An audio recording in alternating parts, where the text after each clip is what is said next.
Welcome to the Heavy Spoilers Show. I'm your host Paul, and in this video we're breaking down Fallout.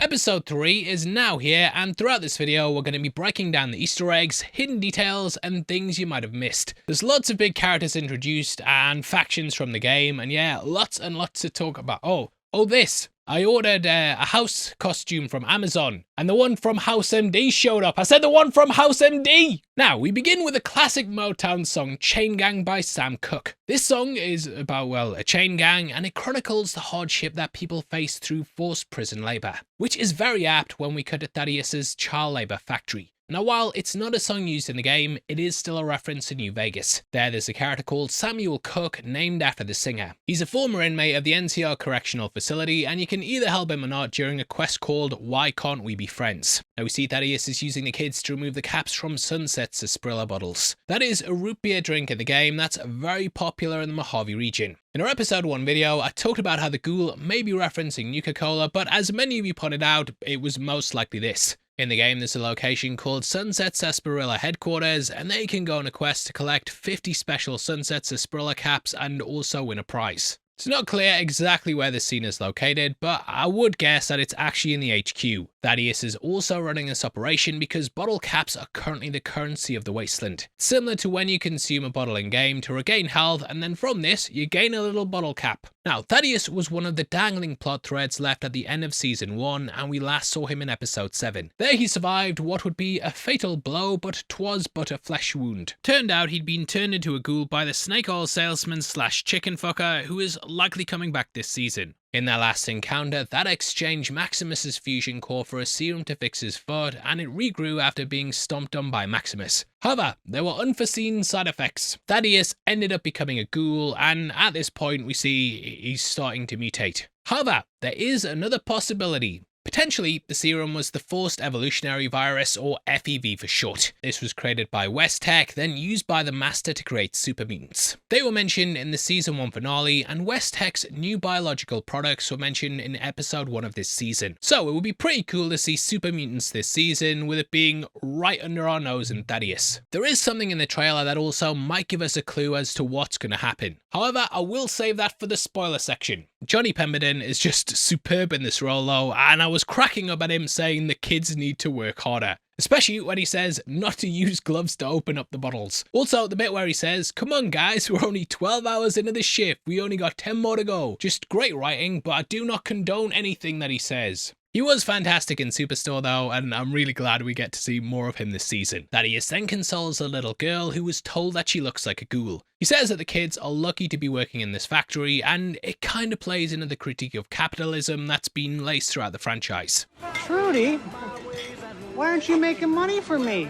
However, no one's making them do push-ups, they're hitting the thumbs up, and are pretty well defended. Life as a member of the Brotherhood of Steel, that clearly sucks, but it beats being robbed in Left 4 Dead as well. It's also certainly preferable to being in the Legion. This also echoes the sentiment that Maximus expressed when speaking with Dane last week. Both Maximus and Thaddeus have seen the wasteland, and the best place to be is somewhere safe. And as they say, most kids would be dead by this age. As for Maximus, he can make a difference or try and fit in with the Brotherhood, while Thaddeus is safe from being killed due to being an abomination. In the game, the HQ features Protectatrons instead of Securitrons, with the latter being the robot we see when Maximus turns up. Thaddeus is living the relative dream life here though, albeit using child slavery, which, kill the lad. Now, children do exist in the game, but from Fallout 3 onwards, you can't actually harm them. If you try to, you gain infamy in New Vegas, which isn't really helpful. Child workers are also a thing with the town crier in New Vegas, and child slaves in Fallout 3, and what a lovely world it is. It also carries on the themes of control, slavery, and adults basically ruining kids' lives that have opened up each episode of this season. Episode 1 had House using a device that could turn people into slaves, and Episode 2 had us meeting Maximus's dad, who was more of a man trying to do good for the kids. However, that was destroyed by a man in power. Here we have Thaddeus being the one who's in power, as he's making the kids slaves slaves collect caps for him, and it's sort of like poetry, they rhyme. We then see a bottle cap fly up with the word Fallout on it, and all of a sudden I want to replay the Nuka World DLC. Now over Christmas and New Year, it's nice to have some downtime away from work where you can just chill out and watch the heavy spoilers show. What if I told you though that you could earn some money by playing mobile games on your phone? That's where our sponsors Cash Giraffe come in. Cash Giraffe are the free gaming loyalty rewards app that lets you earn real money for playing popular mobile games. So no catches, just rewards for doing what you already love and do. Cash Giraffe is super simple and you can download and install it for free without needing to put in your credit card details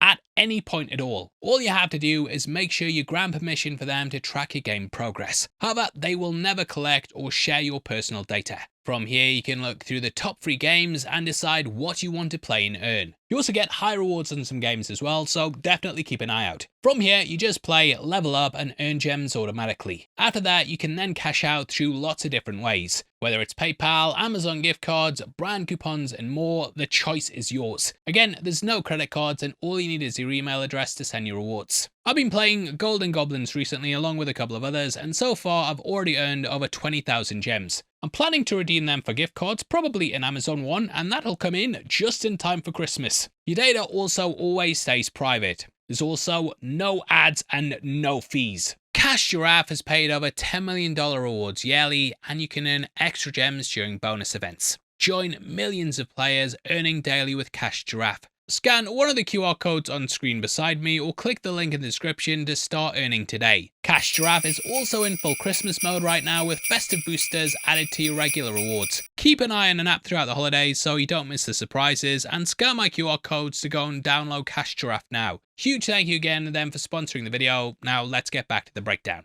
Following on the theme of slavery though, we then catch up with Lucy, who's taken to the Legion's HQ. The armor here looks absolutely fantastic and it feels very lived in. And yeah, I always have a problem with shows where like the costumes are a bit too pristine or almost like a cosplay. But they nail it here, just like how I've nailed my cosplay today. It's a terrible life here though, as slaves are being whipped while others have their teeth removed. We also see a military gun being wheeled into place similar to the one that's in the area. Now as for this location, I think it might be Fortification Hill, aka the fort. This is because later when Lucy and the ghoul watch the two factions fight, there is in fact a hill, and we're nailing these observations. Now Fortification Hill is a major location in the game, and it's where Mr. House sends you to upgrade his Securitron robots. There they could be used in the final battle or potentially not, depending on your decisions. In what's a jaw-dropping moment, we see the slave Lucy spent all last episode trying to save, brutally killed for losing their legionary. It's all done without a second's thought, and it shows just how heartless this regime is. We then get our first look at Kaiser as the legate takes his helmet off. Finally, we see who Macaulay Culkin's playing, and we theorized last week that he was playing Lanius, who was a legate in New Vegas. The legate is the second in command of the entire Legion, and thus he's immensely powerful. In the game, if the Kaiser dies of his brain tumour, then Lanius takes over the Legion, and I do wonder if they're going to do something similar here. The war's going to be a big thing as well. There's going to be lots and lots of bloodshed, and the way we get the focus on him, it's almost like he's being positioned to take over. Either way, the Legion's completely brutal, and it seems that post-New Vegas, there was indeed a succession crisis. The show's creators have said they're avoiding a specific canon ending for New Vegas, however, they have changed the story, maybe. Here it's confirmed that the Kaiser's dead, and after that, the Legion had a schism which split them into two. I'm seeing double. 4 Kaisers? I'm seeing double here.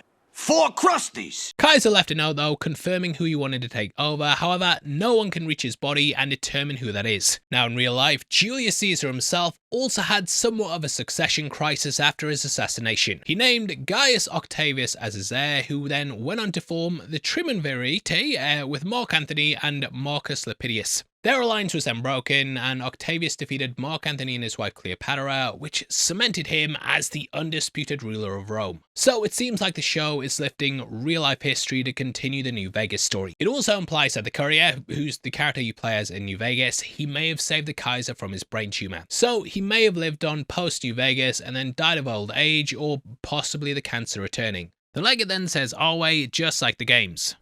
Awe.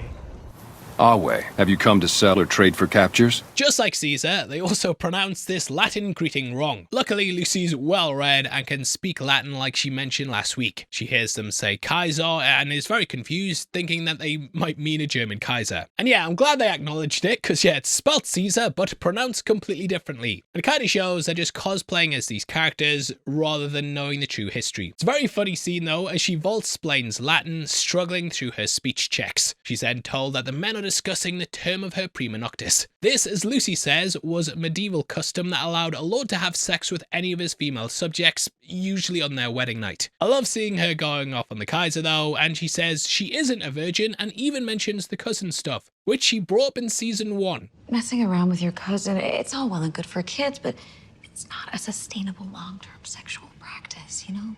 The legate then says they're at war with the Khans, Brotherhood and NCR. However, they need to solve the succession crisis first. Again, this implies a possible ending to New Vegas, as we mentioned in our episode 1 breakdown, as the Khans stuck around and it sounds like the Brotherhood's still out there somewhere. As mentioned last week as well, the Brotherhood are in a very sorry state in New Vegas, and you can wipe them out if you choose a certain path in the game. They could go ally with the NCR or simply take over the region. However, they're still a major threat to Mr. House in game. Considering that last week the Brotherhood didn't head to their HQ, the Hidden Valley, means that maybe they were indeed wiped out. As such, the legate might be talking about them in general. Outside, we also see the camp, which is split in two as the factions mirror each other. There are people on crosses, and crucifixion was of course a typical Roman punishment. We then pan over to the dead Kaiser's body and can see the displacer glove that he wore during the game. On the underside of the note, we can see war and what seems like I am on the other side. Now, Culkin says they've been trying to retrieve the note, but the other side shoot them whenever they go near it. However, I do wonder if they're finally going to get to it and that Lucy may return here at some point to retrieve it. Because yeah, it seems very video gamey, and this is like the closest we're going to get to New Vegas 2. Their civil war is currently at a stalemate though, and Lucy offers a chipper solution to help settle this dispute. Doesn't go well though, and she's put on the cross herself. Also, love how she protests and says, "This is America." I thought this was America! However, the legate says that America doesn't exist anymore and it's just maps drawn by the dead. It's interesting as the USA was inspired heavily by the Roman Empire, with the founding fathers using the Republican system as well as its architecture. In the Fallout world, the Empire of America has fallen, as did Rome. So they've basically resurrected the idea of Rome and are trying to get it to replace the US. Used to be that Rome was an idea, and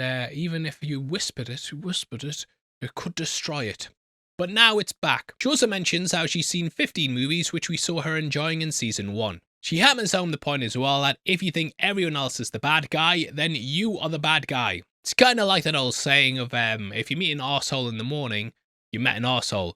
If every person you meet's an arsehole, you're the arsehole who doesn't hit the thumbs up. I do wonder though if her mind's going to be blown when she realises that the ghoul is indeed her dad's favourite movie star. As an aside, Culkin also said he's a massive fan of the games, but at the moment he has no time to play them. This is something my fellow parents will be able to understand, and thus he's in the same predicament and says that he catches up on the lore using YouTube videos. Yeah, I'm very familiar with the lore and all that stuff. I watch a lot of YouTube stuff. It was one of those things where I'm almost like I don't have time to physically do this anymore. I have enough time to put a little earbud in my ear and like listen to things. And this is long before the show even came out and stuff like that. And if you're here, thank you very much for watching. Being a parent though, yeah, that just takes all your time away. And I bet the guy wishes he was home alone. Hey! Culkin, thank you for watching the videos. If you're feeling generous as well, Macaulay, and you want to kit yourself out in some Fallout clothes, then why not check out our merch store right below the video. There we've got all the shirts you can see behind me, which are inspired by the show, and we've also got ones for Welcome to Derry, lots of Marvel stuff, Alien Earth, I don't know why I keep bringing that up, Predator, yeah, and lots of things I think you guys are going to love. We have lots of discounts running all the time as well, so yeah, definitely check them out and get yourself a deal. Cutting back to the ghoul, we see he's not getting helped anytime soon and is in quite a bad way. You might also notice that the shot of the corridor has that dead written on the wall, which is also what was there when they first entered the hospital. The good doggo Dogmeat is waiting by his side though, reminding him of his pre-war dog. Doing some self-surgery, he rattles off a story about a boat and how that if you take all the planks out one by one, that eventually you'll hit the point where it's just a pile of wood. It touches upon how he's been broken down and beaten to the point he's no longer recognizable. He then thinks back to his life before the nukes hit and sees his wife packing for their vault. We see her crying and struggling to fit her kid's teddy bear into the keepsake box. It's got the trademark Vault-Tec blue and yellow colours, and Amazon are missing a trick if they don't sell this for real. I've noticed as well now in the adverts that they pop up in the middle of the shows and you get like a little button where you can add it to a basket. And I'm telling you, Jeff, add that into the show itself, you're gonna be rich. They had a debate over what could be taken into the vault last season, and his dog Roosevelt was not on the list. You definitely see that regret with Dogmeat, and he rubs the little guy's head, calling him his only friend. Now, the reason she's so upset is because for her, the bomb's inevitable. Cooper though says they might not have to, but of course he knows that Bob is planning to drop the bomb. Whew.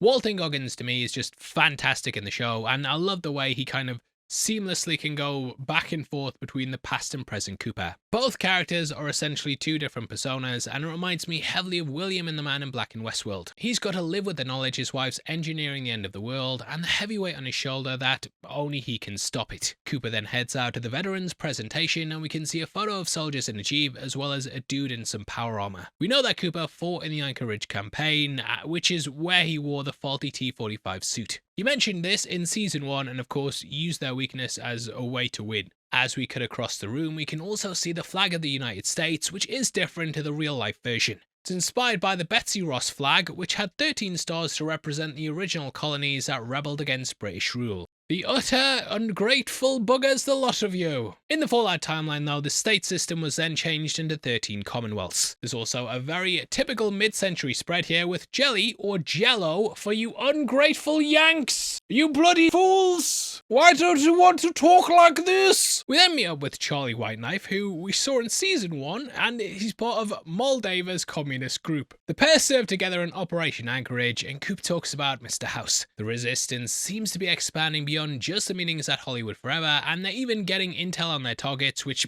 Cooper then scoffs at. He doesn't want to kill Mr. House, and this of course mirrors his acting in season 1. There his character was made to kill people instead of just arresting them, which he felt didn't fit his character. However, he's basically become this ruthless killer in the future, and it showed how much he changed when he didn't even want to kill them on screen at one point. Charlie says that everyone in the room has killed someone, and of course that was war. However, this is arguably a more noble cause. The war was something Vault-Tec and other corporations profited from, and a state of perpetual war was in their interests. Now though, they have a war that actually means something and will make real change. We then meet Representative Welch, played by Martha Kelly. You may recognize her as the drug dealer in Euphoria, or Agent Harrington in the excellent Common Side Effects. Unlike her peers, she doesn't have any corporate funding, which sounds like something these veterans would support. But at this point, they just seem jaded by politicians in general. It should be noble in the Fallout universe, heck, even in our world. However, she's written to seem like a bumbling and disinterested politician, showing how even the ones who refuse corporate funding are indifferent to the veterans. We then meet what we think is Mr. House. Now there has of course been a lot of chatter online about who Justin Theroux's actually playing. When he was cast, it seemed like a simple recast, as they would need a more famous actor, as Mr. House is such a big thing in New Vegas. However, as of season 1, it seems like Rafi Silva is the public-facing Mr. House. And my theory since episode 1 has been that he isn't Mr. House, but this is the real Mr. House. I said the real Mr. House. Mr. House is based on Howard Hughes, the real-life business tycoon who also had a tool company like the House family's H&H Tools. Both also lived in Las Vegas, with Hughes doing that towards the end of his life. He became a recluse, ended up paranoid, and some think he even employed body doubles. He heavily inspired Willard White and Diamonds Are Forever, and basically he locked himself away in his penthouse to avoid facing the public. And I actually think that the Theroux house is controlling the body double, and since the story with House is so heavily centered around mind control, I wonder if this is through like a prototype device. He's the one working from the shadows, and it's basically a sort of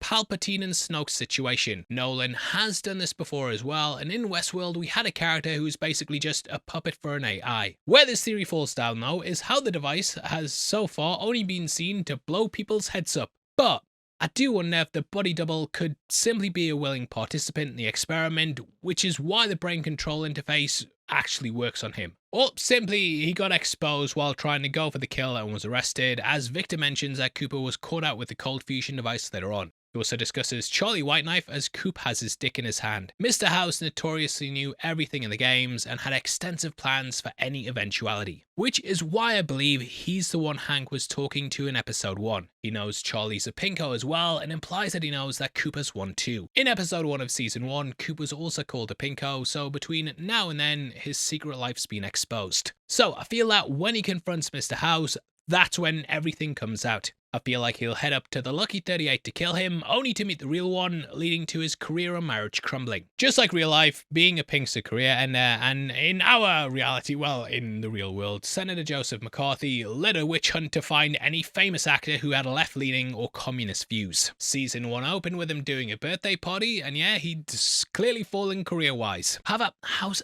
does understand the pinko point of view, as they distrust institutions. He's a character who's basically trying to fix the world and save it, and yeah, New Vegas survived because of his actions. Theroux is also doing a fantastic job, as he's very menacing and immensely unsettling. It's not quite to the level of René Auberjonois, who voiced the character in the games, but it is getting close. House clearly knows that Coop isn't on the plan to kill him, and yeah, this whole conversation is clearly an intimidation tactic. Cutting back to the Brotherhood, Quintus' plans have all gone wrong. The Yosemite chapter refuses to join him to unite the whole Brotherhood, as the Commonwealth's now here. They know about the looming civil war, but Quintus says that his plans are noble. He likens himself to Roger Maxson, the founder of the Brotherhood of Steel. He was a member of the military who discovered that West Tech were using the forced evolutionary virus on human subjects. Maxson led his fellow troops to interrogate the scientists, with a great war happening shortly after. He then took his troops and their families to the Lost Hills bunker, which is where he formed the Brotherhood. It was originally intended to preserve human knowledge and also keep the tech out of evil hands. As all things do though, it became twisted over time. Quintus evokes his name and says that his rebellion against the Commonwealth is similar to that of their founders. This chapter is also wildly different from the others.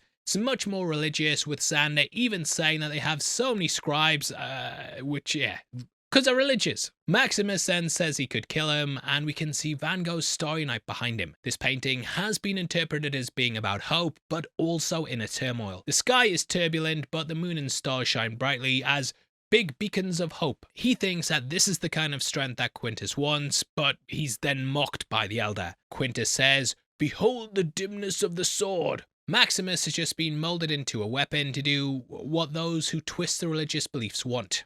But because of this, they just see him as a machine. We talked about how Maximus's introduction just painted him out as a soulless machine in the power armor, and it's clear that that's all he's viewed as. The teachings of Maxson have also been corrupted, and despite trying to live up to what Quintus wants here, he's shown what his real place is. The alliance is over, and offering to kill him, he then comes across Xander. Maximus feels like he shouldn't be talking to him, with Xander saying this shows he's a soldier. However, Xander explains how in the Commonwealth, people like them are in charge. Maximus retrieved the cold fusion, but it's just being used for Quintus's plans and not for the betterment of humanity. As I mentioned as well, Quintus likens himself to Roger, but really, it's these dudes putting their asses on the line who are more akin to the original founding principles. However, as we see at the end of the episode, this plan to stop the Civil War goes very, very wrong. Also, last week I said Kumail took me out of it when he arrived. However, gonna hold my hands up and say I was wrong. I think he does a fantastic job in this episode, and he was very, very good. Back at the Legion HQ, the ghoul then spots Lucy on a crucifix. Also love how he discovers there's two Kaisers as well. Civil War really is the theme of the episode, and he then goes to get help from the NCR. Fans of the game will probably instantly spot that this is Camp Golf from Fallout New Vegas. It was actually an NCR base that used to be Mr. House's resort and golf club. Here though, it's abandoned as the ghoul hits his inhaler, which might contain the stuff that the NCR give him later. He says that he'll need Lucy's help, despite not liking her. Which yeah, I can't wait to see that meeting with her dad. He's of course also been to countless vaults, and probably thinks that his wife and daughter are frozen in one of them. As we saw last week, you need a Pip-Boy to open them up, so she's vital to his efforts. As the ghoul walks in, we also see the NCR flag, which always looks great, and we then get an amazing reveal. Victor! It's Victor! You meet the robot in Good Springs after leaving Doc Mitchell's house at the start of the game, and he worked for Mr. House in secret and was searching for the platinum chip. Once found, the robot then arranged for the courier to deliver it to Lucky 38. Once again, there are a fair few different endings for Victor, and if you side with Mr. House, he either ends up back in Good Springs or the Lucky 38. Alternatively, if you go against Mr. House, he attacks you at 38. So it seems like,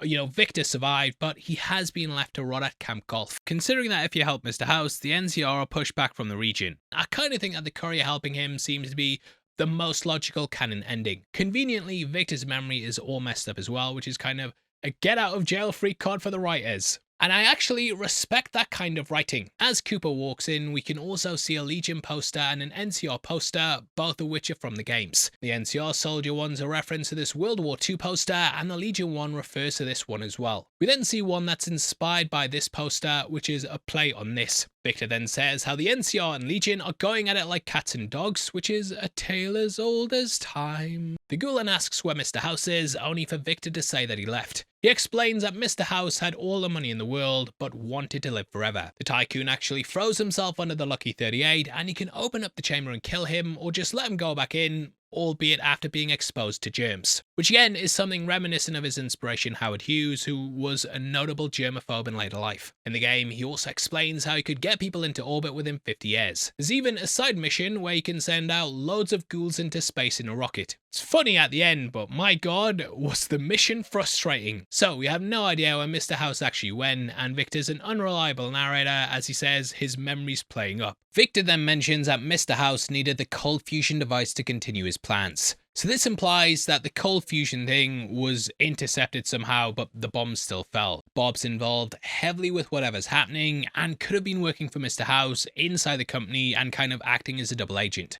In Season 1, there was a shadowy figure watching over the meeting, and I do think that that was indeed the real Mr. House. Obviously, the Gulen asks where the NCR are and learns there are just a few Rangers left in the hills. The Rangers operated solo for a while before unifying with the NCR. We then catch up with Maximus, who heads out on patrol with Xander. No need for a pilot, as the Commonwealth envoy is an expert vertibird pilot. It's basically them hanging out for a bit, and Xander even tells him he has spare armor. Maximus is shocked that the Commonwealth have this, which just shows how well stocked their chapter is and why they're such a formidable force. Maximus then looks over it and is very impressed by the motion-assisted servos. These were first in Fallout 4, where you could mod your power armor with one to increase the strength stat. They're also available in Fallout 76. Xander though is just a badass and doesn't care about that nerd stuff, he just knows how to kick ass using it. He's basically living the high life and enjoying the luxuries of it. Or so it seems. He just wants Maximus to help hand over the relic so there's no bloodshed, and acknowledges that if he doesn't, they'll be fighting each other very soon. However, we get some really interesting lore info from Xander. He mentions that they're really up against it back home in the Commonwealth. So it's clear Xander's trying this approach to get him to hand it over the easy way. He's kind of begging for it, but he says to trust him. Now, like New Vegas, Fallout 4 has lots of different endings, albeit not as many, as the dialogue options were minimal. There though, the Brotherhood were up against the Minutemen, a kind of East Coast NCR. Another settlement has sent word that they need our help. Yes, I know, Preston, now kindly bug off. Another settlement has sent word that they need our help. Just go away! Another settlement has sent word that they need our help. Whew, anyway, where were we? Oh yeah, we also had the Institute that kidnapped the player's child in Fallout 4.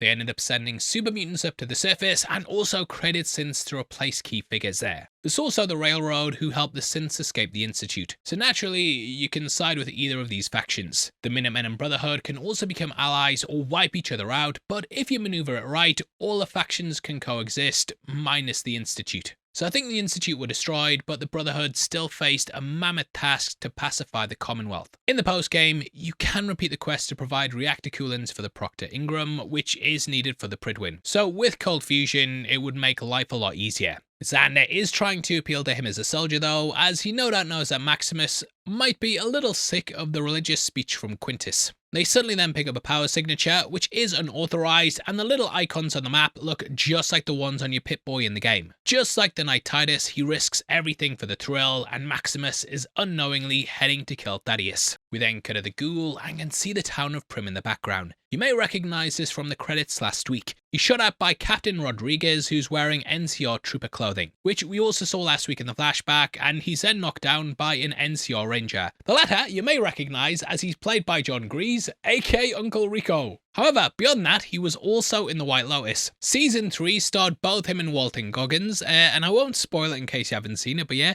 was wild seeing him on the other end of the gun. Turns out that the ghoul goes back a long way with the NCR though, and the soldiers have been cut off for 10 years. The Shady Sands bomb took place a year after the second battle of the Hoover Dam, so after that, it seems that the NCR out in the Mojave was severely impacted. If Hank is working for Mr. House, then this might have been part of the tycoon's many plans. However, the pair haven't seemingly spoken in a long time. Rodriguez needs the ghoul to help them contact their battalion out east. He thought that the good guys would have won the battle in Nevada, only to find them all but defeated. The Legion had them boxed in, and Rodriguez mentions how the ghoul used to fight for the freedom of ghouls, as well as civilization staples such as schools, and I'm not a rapper. Anti-ghoul sentiment is of course rife in the games, but the NCR tried to accept them and even let them become soldiers. She hands him a box of yellow liquid, and this might be the fix from Fallout 76. And I'm not a rapper. This is a drug though that stops you from going feral. He mentions how no one's coming, which is indeed true. The Mojave Wasteland is even more desolate and hopeless than it is in the game. Back with Xander and Maximus, they then head into the building where Thaddeus is conducting his operation. Can't help but chuckle again at the voice changer on the armor as they come across the Securitron that we mentioned earlier. It's very RoboCop again, with it being a shootout like the one against Ed 209. Now, this gives us another insight into canon time. Canon time. Cannon time. Cannon time. We mix in the motherfucking time. Fans hate it. Now, as mentioned, Mr. House tasks the courier with upgrading his Securitrons into the Mark II. The Mark Is patrol the strip and have a policeman character on the screen. When upgraded though, the Mark II has a soldier, which is what we see here. So, it seems the courier did indeed upgrade the Securitrons, and Mr. House's quest does at least seem partially followed. Xander then whips out a super sledge, which is a weapon from the games. The one used here though looks a lot like the one used in Fallout 4. I'm not a big user of the melee attacks in Fallout, but this one was very fun to use. Attacked by the machine, Xander then rushes it. We can also hear a version of the Star-Spangled Banner. The fight is a bit of a struggle though, as Xander misses, and I thought he'd manage to take it out with ease, but yeah, not that skilled. Luckily though, Maximus lets rip with a heavy assault rifle and punches a hole right through the robot. It's an easy win for the gang though, and he seems to enjoy the battle and even gets a go with a super sledge. Unfortunately though, they hear the operations happening in the other room, and Xander goes about separating the ghouls from the rest of the normal kids. Mirrors the start of the last episode, where Maximus killed the feral ghouls with ease, but yeah, the reality of the Brotherhood's mission really wakes him up. Not only do they want to hoard the tech, but all the ghouls must be killed, even if they're children. It's such a tense scene, especially as Thaddeus comes out and begs Xander not to gun down the kids. And I was like, what the fuck's gonna happen? Xander may have almost won Maximus over by appealing to his soldier nature, but yeah, Maximus's good-hearted nature and strong moral compass, that takes over. This leads to him killing Xander. It's all gone wrong for him now though, which means a war's about to happen. Leads to a very funny catch-up between the two mates though, and just like Titus, Xander's gung-ho attitude has led to him being killed. This is also the second soldier that Maximus has seen die, although it was by his hand to be fair. Catching up with Lucy, we then see as the ghoul arrives to barter for her freedom. She's not having a good time on the cross, and I got a lot of flashes of the desert scene during The Good, the Bad and the Ugly. The entire section also kind of feels like the Civil War camp from that film, which also ends in an explosion. I don't know if that was me seeing similarities that weren't there, but yeah, just the camp moments, the soldiers, and how we close out, very, very similar. Going to the tent, Kaiser appears to have a Chinese assault rifle from Fallout 3. Behind the ghoul, a guy seems to have a hunting shotgun, and the guy to the left also has a Chinese assault rifle. He says "Always," and I did hope that he would kind of use some of the acting skills from Revenge of Brutus, especially since that poster's appeared twice in the season. But 'twas not meant to be. In the end, he offers up the location of the last NCR soldier in exchange for Lucy's freedom. In the past, we then learn about Cooper's time in battle and how Charlie Whiteknife saved his life in Alaska. It reveals just how good-natured Cooper is. After almost dying and being buried alive, he asked how the rest of his squad was. Now this might spur him on to take out Mr. House, as it's the right thing to do and it mirrors his sentiments in the future. He may say he's getting Lucy to serve his own mission to find his family, but deep down, he's doing it because he knows it's the right thing to do. Charlie then says that they were told the free world was on the line, which is why they fought like hell. He also mentions how the other side was probably told the same thing. Two nation leaders then sent their troops to war for their own gain, just like Quintus and Kaiser want to do as well. All it does though is cause endless bloodshed with no good coming out of it. That basically reflects the second battle of the Hoover Dam, and we're kind of in the aftermath of it now and seeing that, yeah, no goods come from it. To get her back though, Cooper has to do something awful and he gives up the NCR. Charlie says that you have to hope you bet on the right side, and here he's hoping he's bet correctly on Lucy. She's got the morals and fortitude to try and make society better and is worth saving over the two NCR soldiers who are currently treading water. Charlie's then given a commemorative lighter, which is like, whew, all that horror and trauma for one's country, and all he gets is a lighter. Speaks to how returning soldiers are often failed by governments, and yeah, we've seen this happen time and time again. In the present, we then learn that Cooper's basically rigged the dynamite at the Legion's base, which causes their civil war to fully kick off. He then sparks up said lighter as this goes on. So the memory of his old friend has spurred him on to do the right thing. With the distraction of the explosion in the Civil War, the NCR are safe to live another day. For now. I love how the Civil War themes are also reflected in both him and Maximus, with both sparking up a conflict. It's the perfect way to mirror the two characters and how they're choosing to do the right thing in the moment, even if the fallout will be horrible. Pun not intended on fallout there as well. They gave that to me for saving a man, not for killing the three it took to do it. It speaks to the cost of doing what you think is right, and the lighter saving one while damning others is mirrored perfectly in the fact that the ghoul starts the conflict to save Lucy. And the NCR as well, of course. This scene reminded me a lot of the ending of like a Westworld episode though, with the soaring violins over a blasting piano, and yeah, great moment. The credits then open with Hot Dog Buddy by Bill Haley and his Comets. This is also a reference to Xander saying hot dog in the episode. However, Maximus is no longer buddies with the Commonwealth soldier. Like the previous two episodes, we then get a look at some places from the wasteland. This time, it's a Robco facility, which appears to be the launch site for the nukes that both ended the world and the rockets that stopped them from hitting New Vegas. Like most places in the wasteland, we can see that it's infested with radroaches. Everyone in the facility is dead, which shows even Mr. House's loyal workers weren't spared death. Looks like they've spent a lot of time in there post-apocalypse, as one skeleton is even playing cards. With this is also possibly a reference to the product artwork for the Dead Money DLC. Panning up through the silo, we then see a radiation sign, which made me think this could be the old nuclear test site from the game. Might be a reach, might not be right, you leave a comment below, but I think this was another fantastic episode which was very multi-layered, with each plotline being very gripping. Anyway, that ends the breakdown of the episode itself, and now we go to the spoiler section where we talk about some stuff that leads off the back of what we know from the trailers. If you don't want to know, then sod you, mate. No, but I hope you have a good new year, and thank you for all your support over the last 365 days. Tonight when the clock goes down, I won't be there with you, but I'll be there in spirit as your best mate Kevin Spoilers, wishing you well. Anyway, going to the spoiler section, we do know that Thaddeus is saved, which you would know if you had seen the trailer. We also see that he has a mouth growing on him, and while the super mutants were created, some FEV victims mutated into unique specimens, so he might even turn into something bizarre like poor old Harold the Talking Tree, which is quite a strange character, but I would love it if it's in the show. In the trailers, the two lads are also chatting by a fire, so it's clear that Thaddeus survives his trip to Area 51. Seems that the Legion will also return as Culkin's character stabs a fellow soldier, which is shown in those teasers. The Weeks Ahead trailer also shows him wearing Kaiser's laurel wreath. If you want to see an in-depth breakdown of that teaser, then check out the one that MT's done on the channel. Beyond that though, yeah, another banger episode, and I'm loving the series so far. Hope you're enjoying them too, and if you are, drop a like, mate, and also drop a comment with all your thoughts below. If you want to follow us on Instagram as well and keep up to date with what we're doing, then make sure you check us out at Heavy Spoilers. Did you know as well that members of the channel also get early access to videos every single week, and right now it's just 99 cents a month, so make sure you get it out. I said it there like I'm upping the prices and you've got to do it quickly. No, it's going to be 99 cents a month for a long time. We're not going to rip you off, mate. I'm not fucking taking your money from you, but I should do, if anything. I deserve it. No, thank you for all you guys who do. It does mean a lot, and yeah, really appreciate it. Now, if you want something else to watch, guess what? There's another video on screen right now. Why do anything for New Year's when you have YouTube?